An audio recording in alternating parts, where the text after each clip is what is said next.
Olá, bem-vindos ao Pensar o Futuro, o webcast do Jornal de Negócios, que tem o apoio da Fidelidade. O nosso convidado de hoje sabe de economia, Pedro Brás Teixeira, 60 anos, foi economista-chefe do Santander Tota, foi também adjunto de Manuela Ferreira Leite quando foi Ministra das Finanças e acompanhou-a durante aquele período todo.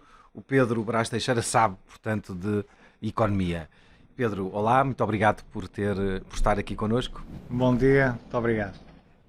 Vamos começar pelo assunto que tem marcado os últimos dias. Esta vontade do Governo fazer com que as empresas privadas, e sublinho aqui privadas, aumentem os salários em 20% ao longo dos próximos 4 anos. O que é que lhe parece? Qual é a primeira ideia que lhe surge quando houve uma ambição destas? Como é que interpreta? Bom, o Governo tem, subjacente a esta meta, a intenção de convergência com a União Europeia. E o que eu começo por dizer é que há aqui uma contradição nos termos muito importante, que é, por um lado, o Governo quer convergir com a União Europeia, por outro lado, não apresenta um documento de trabalho sério e detalhado, com metas e instrumentos sobre quais são os objetivos concretos que pretende atingir, quais são os instrumentos para lá chegar.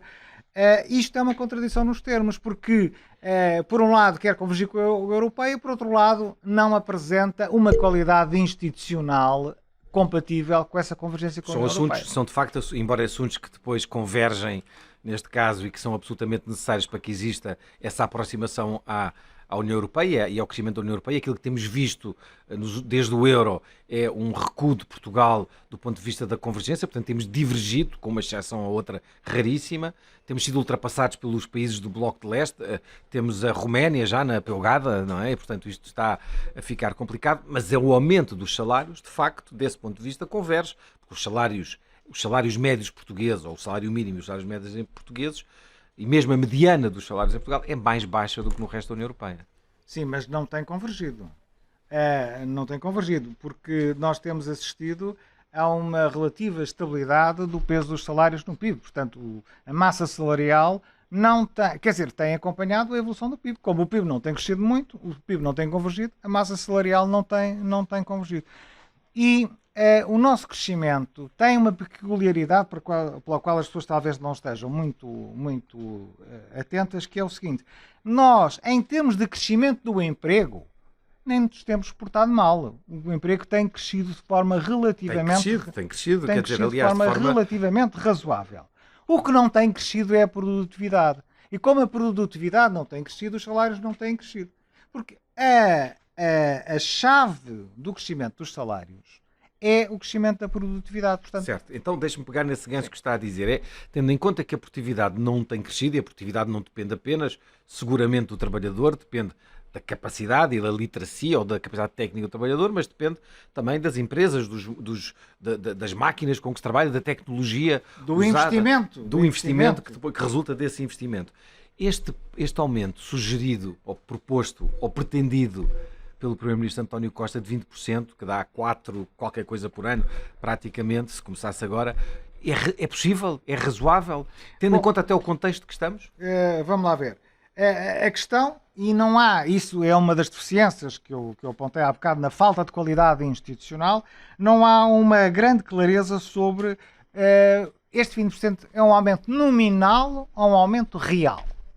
Primeira questão, quer dizer, que devia estar claríssima desde o primeiro momento, mas parece que é nominal. Ora, nós com a inflação em 2022 prevista pelo Governo de 3,7%, neste momento já está 8%, e se os preços não subissem mais nada até ao final do ano, estaríamos nos 6,7%, portanto quase 7%.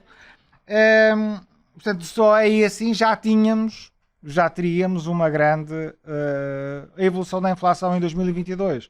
Mas haja uma desaceleração em 2023 e nos anos seguintes, nós só com a inflação acumulada ao longo destes 4 anos já estaríamos relativamente próximo, já teríamos muito mais de metade do caminho feito para os 20%. Portanto, era um aumento, não aumento. A inflação comia-se aumento, os salários apanhavam boleia da inflação e eram também, depois tinham que pagar essa portagem de, na verdade, não representar nenhum aumento real na carteira das pessoas. Portanto, voltando à questão da produtividade, nós temos, tipicamente, digamos, simplificando muito, há três componentes para o aumento da produtividade. É o progresso tecnológico, a formação dos trabalhadores e o estoque de capital. Em relação ao progresso tecnológico, nós temos feito alguns progressos, mas temos alguma dificuldade em importar o progresso tecnológico porque temos um excesso de microempresas em Portugal. Temos 45% do emprego está em microempresas, ou seja, empresas com menos de 10 trabalhadores, que têm muito maior dificuldade em absorver o progresso Tem menos tecnológico. capacidade para investir, tem menos estoque capital, tem menos capacidade de evoluir. Em Certo? relação à formação de trabalhadores, nós estamos muito mal posicionados na média europeia, não é? Temos dos piores a mão de obra menos qualificada da União Europeia e, infelizmente, o PRR dedica apenas 8% do total do PRR dedicado à formação. Eu lembrei-me agora da frase que o Primeiro-Ministro usou quando esteve agora na Feira de Hannover, em que disse que Portugal é, depois da Alemanha, o país que mais forma, não em números absolutos, certamente, porque somos uma população pequena, mas relativos, mais engenheiros. Bom, eu não tenho agora presente esses números, mas parece-me duvidoso. Mas em relação, quer dizer, mas de qualquer forma, os engenheiros são uma fração reduzida da formação. Não há dúvida que há um problema estrutural, apesar do avanço extraordinário desde o 25 de Abril até hoje. A verdade é que a população portuguesa ainda é muito pouco qualificada. E a verdade é que continua a haver um não investimento na educação. Quer dizer, quando houve a queda do Muro de Berlim, e já foi há 32 anos, nós ficámos confrontados com passar a competir muito mais claramente com os países do leste europeu que tinham níveis de formação extremamente elevados. Sabíamos, há 32 anos que nós sabemos que a nossa concorrência tem níveis de formação muito mais elevados. Há 32 anos que andamos a fingir que não temos este problema em Portugal. Repito, o PRR apenas 8% é dedicado à formação e destes 8%, mais de metade é para o investimento nos edifícios onde se faz a formação. Como se quiséssemos Na agora infraestrutura, repetir sim. o erro do parque escolar. Terceiro elemento da produtividade, o capital, para o qual é preciso investimento. Nós temos níveis muito baixos de investimento. Desde logo o investimento público, que baixou imenso nos últimos anos, está a níveis muito baixos, e o investimento privado. Ora, nós temos falta de investimento, temos falta de capital por trabalhador, e o que é que fazemos? Temos um nível de endividamento altíssimo, quer das pessoas, quer das empresas, quer do Estado. Portanto, nós temos uma falta de investimento, e o que é que fazemos? Temos uma das mais altas taxas de IRC da Europa, ou seja, nós desincentivamos as empresas a investir. Temos os 21%, mais a derrama, acaba por ser um valor Portanto, bastante mais elevado. as empresas portuguesas mesmo preferem, muitas delas, investir no exterior porque é mais compensador que investir em Portugal, tem que pagar níveis de imposto extremamente elevados. Portanto, nestas três áreas nós temos fragilidades e era nestas três áreas que era preciso intervir para termos um aumento sustentado dos salários. Temos aqui o cenário macroeconómico desenhado, temos algumas referências breves, pinceladas, porque cada um dos temas que o Pedro referiu dava para uma entrevista. Enfim, só esta última questão dava certamente para uma delas, porque é um problema estrutural da economia portuguesa, mas então vamos dar aqui o passo mais para o micro. Neste contexto, em que há a possibilidade desse aumento no setor privado, não se sabe se no setor público, mas também sabendo-se que há uma inflação galopante, que embora a parte da energia possa recuar, e portanto é uma inflação temporária, toda a outra inflação, enfim, nos alimentos também, eventualmente ela também pode recuar, e portanto, mas da inflação core, a chamada inflação core, ela vai permanecer ali, quer dizer, os aumentos, as pessoas depois não vão tornar os produtos as empresas não vão tornar os produtos mais baratos. Perante esse contexto que temos, as famílias devem gerir como é que devem gerir a sua carteira, como é que devem gerir os seus investimentos nesta fase, qual é a perspectiva que devem ter para os próximos anos? É uma perspectiva mais agressiva, de mais poupança, de mais prudência, as pessoas e as empresas? Sim, sim. Bom, nós entramos esta situação, esta conjuntura atual, com as famílias a terem um nível de poupança acima da média histórica. Eu não digo anormalmente elevada, porque a nossa taxa de poupança já era baixa. Mas foi a pandemia que provocou Sim, esse aumento. sim. Não, mas ainda não voltámos a... A curva começou a cair um Começou a pouco. cair, mas ainda estamos... Mas mesmo assim muito abaixo da Alemanha, muito abaixo de Espanha, muito abaixo desses países todos. Ou seja, nós estamos com um nível de poupança neste momento que ainda está claramente acima da média dos últimos anos.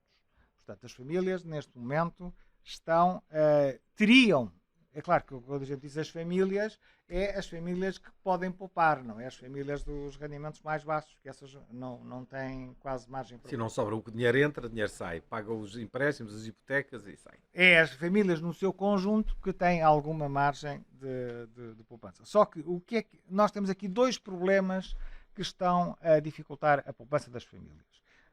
Primeiro problema tem a ver com esta subida de inflação que está a reduzir o poder de compra das famílias, claramente. Sobretudo porque não tem havido e não pode haver no imediato aumentos salariais compatíveis com esta inflação. E, portanto, as famílias estão a sentir um menor poder de compra e, portanto... Agora sente-se mesmo, agora é real. Agora, claríssimo, de forma claríssima. Agora no supermercado, no restaurante, em quase tudo... Na bomba de gasolina. Na gasolina, os alarmes tocam a 500 metros de aproximação. Um drama. E, portanto, por esse lado, as hipóteses de poupança baixaram muito, muito significativamente. E depois há um outro elemento que está ainda não muito expressivo, mas está claramente já a manifestar-se, que é a subida das taxas Euribor. Em abril, as taxas Euribor a 12 meses passaram a ser positivas. No início de junho, as taxas Euribor a 6 meses passaram a ser positivas. Estavam em território negativo, o que significa que, no fundo, havia... aliás, os bancos começaram a devolver a alguns clientes quando tinham que devolver e, portanto, a parte dos juros era negativa. E, portanto, esse cenário completamente bizarro e extraordinário está a acabar. E nos próximos tempos espera-se uma subida sim, na Europa mais gradual do que nos Estados Unidos e no Reino Unido, que está a ser mais agressiva. Portanto, o que se espera é uma subida das... Já agora deixe-me perguntar-lhe isto. Acha que esta inflação que é alimentada, que tem como, enfim, gatilho a guerra na Ucrânia e depois o aumento dos custos da energia e etc. É anterior. É anterior, mas é aí que eu quero chegar. A política do Banco Central Europeu foi demasiado expansionista? Houve demasiada liquidez no mercado que potenciou o que está a acontecer agora? Eu penso que não. No caso, e sobretudo no caso europeu, no caso dos Estados Unidos, existe um problema de recomposição da procura por parte das famílias, em que foram proibidas de comprar serviços e então deslocaram o seu rendimento para comprar bens. E aí assim começaram a encontrar dificuldades no abastecimento de bens, nomeadamente automóveis. O preço dos automóveis usados subiu imenso nos Estados Unidos. Isso... Na Europa também, porque não há para entrega, não é? Sim, e portanto, mas isto é muito mais visível no caso dos Estados Unidos. No caso da Europa, nós temos sobretudo um problema de inflação de custos. Portanto, não é um excesso de procura que está a estimular esta subida de preço e, portanto, não é o Banco Central Europeu que está... Mas não foi lento então a reagir, não sendo essa a razão, não foi lento a reagir. Eu recordo que quer a Reserva Federal Americana, quer o Banco de Inglaterra, aumentaram as taxas de referência muito mais rapidamente. Mais do que isso, retiraram os estímulos extraordinários, o quantitative easing, a compra de dívida pública e dívida privada, saiu há muito tempo desses dois blocos. E na Europa não. Mas as condições económicas dos Estados Unidos e da Europa eram significativamente diferentes. Nomeadamente em relação à pressão salarial, que era muito mais... A taxa de desemprego desceu muito mais nos Estados Unidos e estava-se a sentir muito mais uma pressão salarial. Na Europa, a pressão salarial ainda nem sequer existe, praticamente não tem expressão. Portanto, nós ainda não estamos... Portanto, é verdade que a União Europeia, que o Banco Central Europeu está atrasado, em certo sentido, em relação aos Estados Unidos, mas a economia europeia também está. E, portanto, não há aqui... Então, voltemos. Portanto, erro. O Banco Central Europeu está ilibado, Sim. dessa responsabilidade ou dessa suspeita que pode ter contribuído com algum arrastar dos pés para a situação que vivemos, mas está desenhado o cenário macroeconómico, está desenhada a política, o que sabemos, o que vai acontecer do ponto de vista das taxas de juro, o que é que vai acontecer nos próximos anos, vai haver uma subida gradual, portanto o custo do dinheiro vai aumentar, significa que as famílias vão pagar mais pelos seus empréstimos, isto tudo vai impactar na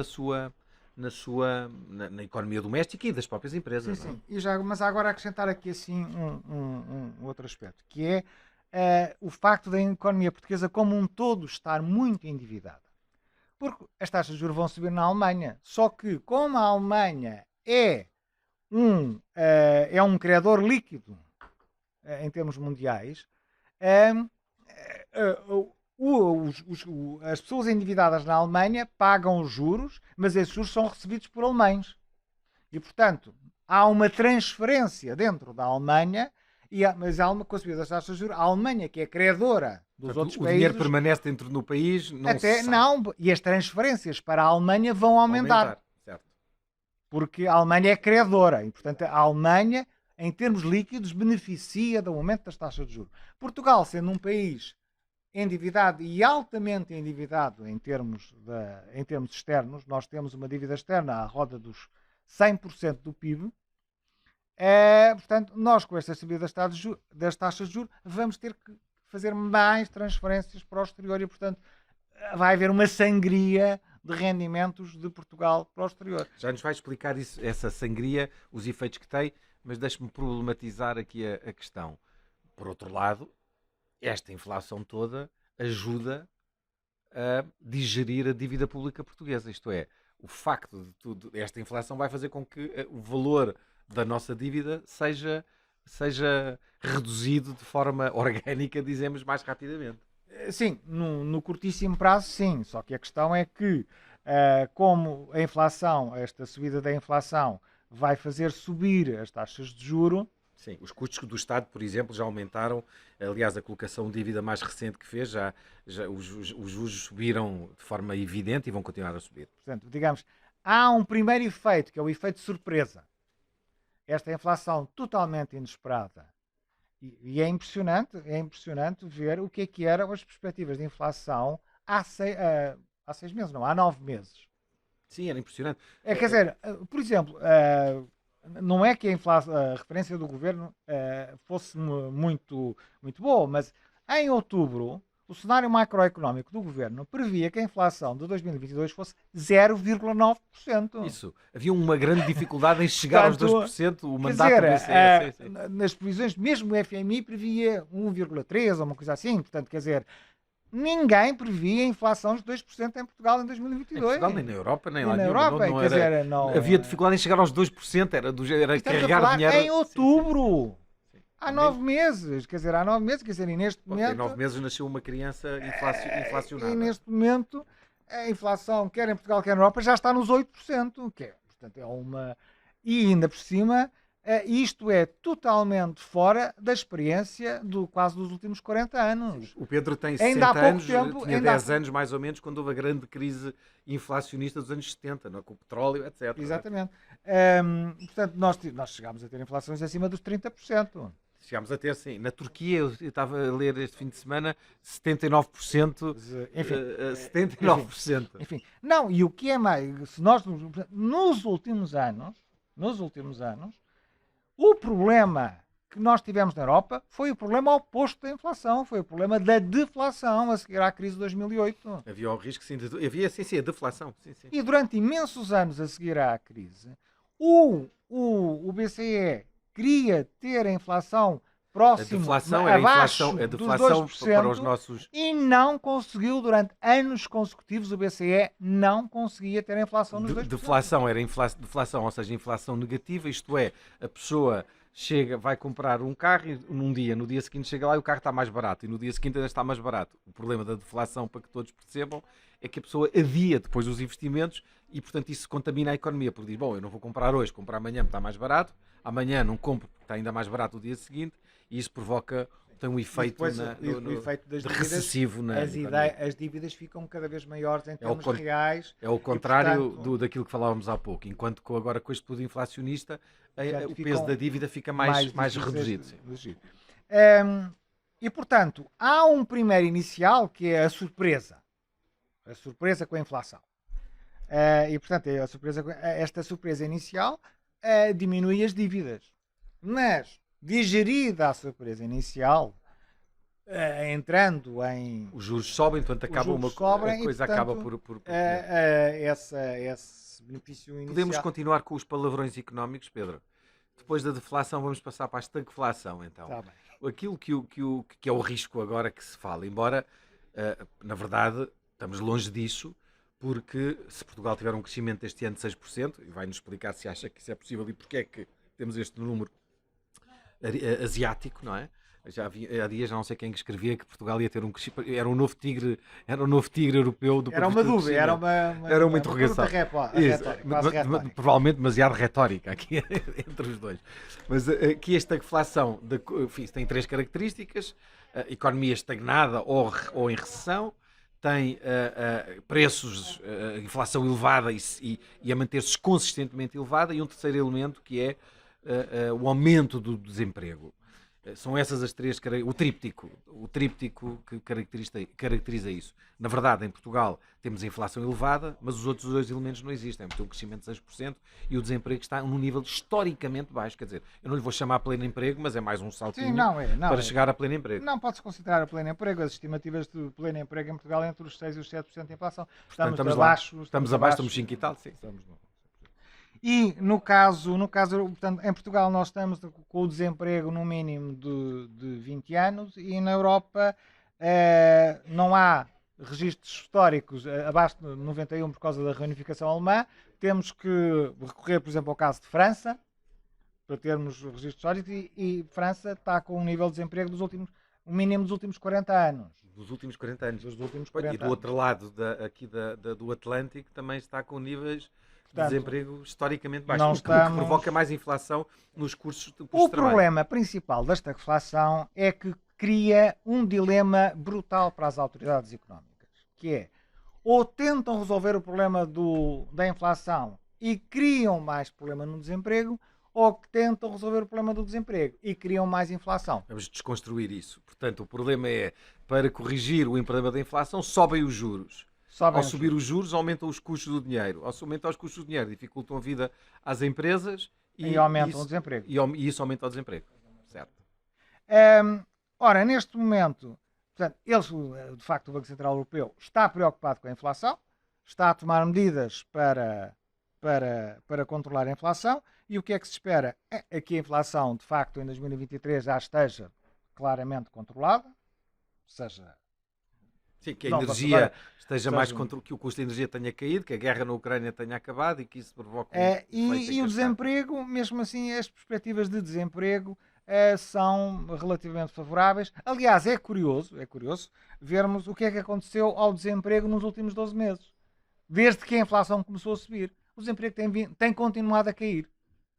Portanto, nós... E não é emprego público desta vez, é emprego... Não, estamos a falar em caso português e no caso da União Europeia. No caso português tinha muitas vezes essa tem um elemento também, tem um elemento também, mas não é... contratação para o SNS e para outros elementos. Porque essa era a velha, eu digo isto porque era a velha questão portuguesa, quando olhávamos para os números, depois íamos ver e percebíamos que uma grande parte do motor do crescimento do emprego era o Estado que estava a criar emprego. Mas não é o caso. Sim.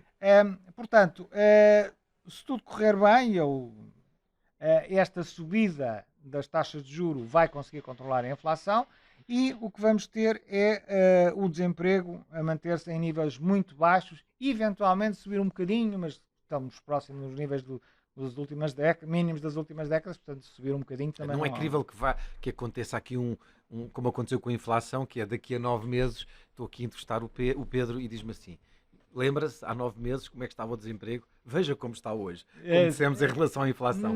É improvável? Não, é porque a inflação é muito fácil de subir. É rápida. Receber porque basta que o preço do petróleo... Mas eu lembro-me no tempo da Troika, a subida do desemprego em Portugal, quer dizer, não foi ao nível da inflação, mas ela aumentou de forma muito rapidamente. Mas foi muito, mas aí assim realmente estávamos perante quase bancarrota.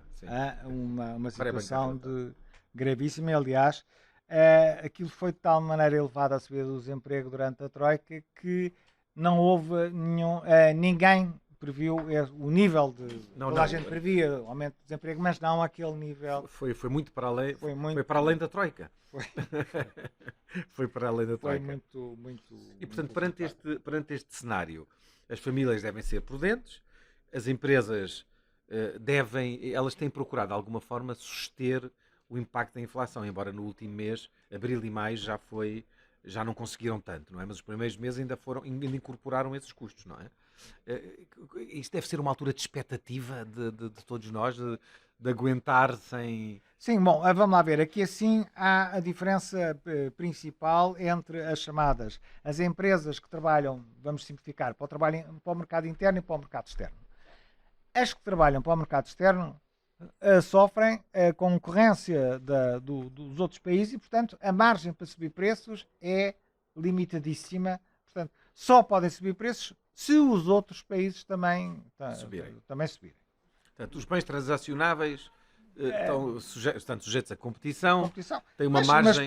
Mas, por exemplo, se houver um aumento generalizado, estou a pensar, por exemplo, numa exportação importante portuguesa, que é a pasta de papel. Se houver portanto, isto há um problema, o aumento dos custos de energia a nível global, os preços da pasta de papel vão subir a nível mundial e, portanto, aí não há problema. A aviação, a mesma coisa. Se as passagens de avião estão mais caras em todas as companhias, e assim, não pode repercutir.